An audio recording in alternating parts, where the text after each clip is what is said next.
spaghetti.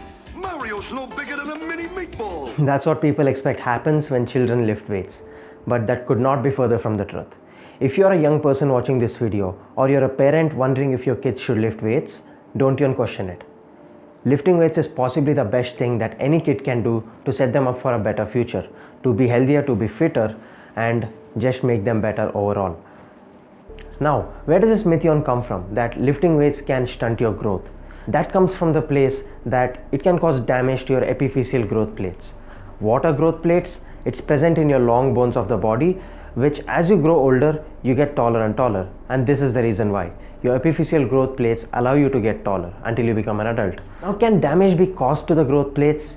Yes, absolutely. But how does the damage get caused to growth plates?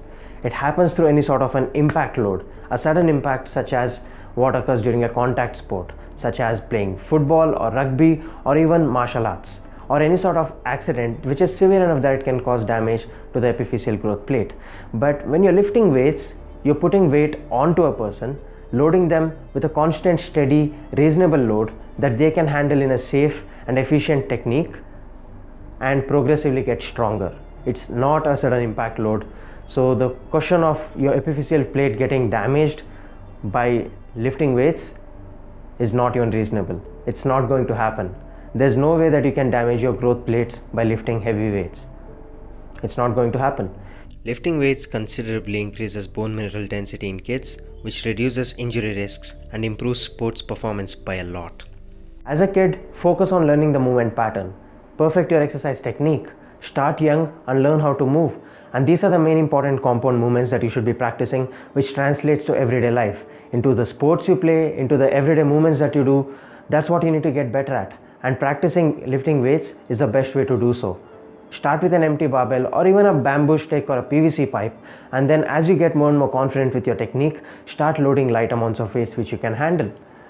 Now, until you hit puberty, it's not possible to gain muscle. Hypertrophy does not happen for a kid. You can't be 6 years old lifting weights and expecting to grow muscle. That's not going to happen. You simply don't have the hormones inside you which it takes to grow that kind of muscle. But as a kid, you can learn how to move the weights with proper technique, which is going to pay off in the long term. And that's something which is very, very important, and people don't realize this. There is also the argument that people bring that powerlifters are usually very short and stocky, whereas basketball players are really tall, and it may be caused because of the way they train. That's not true at all. Your genetics and your way of training has no overlap. It has nothing to do with each other. It's another thing that being a certain kind of build, having certain kind of genetics can help you prosper and get better at a certain sport. For instance, if you're naturally somebody that has genetics to get taller, if you're 6'6", 6'8", you're probably going to be better at basketball because that is what the sport demands. If you have longer limbs, you're taller, you can jump higher. You can cover more distance with each step that you take, and you can probably run faster. That's the reason why most successful basketball players are tall. But that doesn't mean that if you're short, you can't play basketball, you can't get better at it. Now coming to the second part of that argument, that powerlifters are naturally short. That may be true because most powerlifters are shorter than the average person, and that's not because lifting makes them short. It's because having shorter limbs, having a more stocky build wherein you have wider shoulders, wider hips and shorter arms and legs, it just gives you a better biomechanical advantage. It gives you better leverages to lift heavy weights. Think about it. When you're bench pressing, if you have shorter arms, there's a shorter amount of distance to cover before you lock out, which is a better leverage for you to lift heavier weights. Similar thing with squats and deadlifts. That's just the way it is. If you want to succeed at any sport or any sort of game that you play at the highest of highest levels, if you want to be the elite, you have to compete with people who have the best of the best genetics suitable to that particular sport. So lifting weights does not make you short. Playing basketball does not make you tall. Alright, all of that is a myth. So get that out of your head and understand what are the benefits of resistance training, lifting weights. It makes you more efficient and better at basic movement patterns that are included in everyday life and also in the sports that we play. You think basketball players don't lift weights?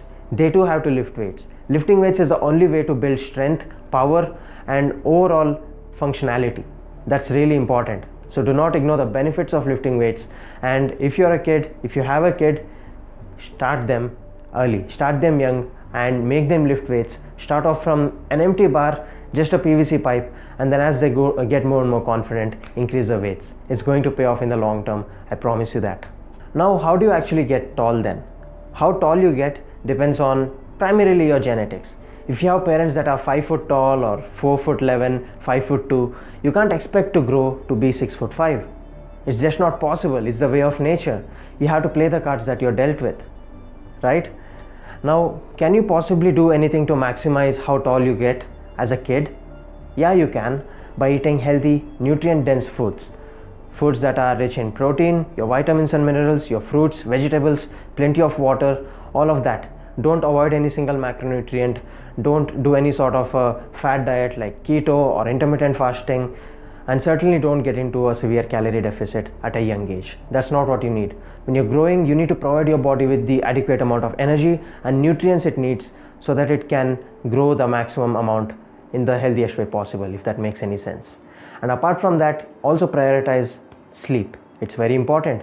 If you're sleeping just 6 hours a day or less than that, you're probably not giving your body enough time to rest and recover. Sleep is very important, especially when you're growing. You need to get at least 8 hours of sleep so that you can rest and recover and also grow at the optimal pace. Apart from that, just being active, playing a sport, lifting weights, that's the best thing you can possibly do. If you do all of that, being active, it helps you use what is already given to you, your body, right? So use it. Don't just sit, don't be sedentary and then expect to grow the best. That's not going to happen.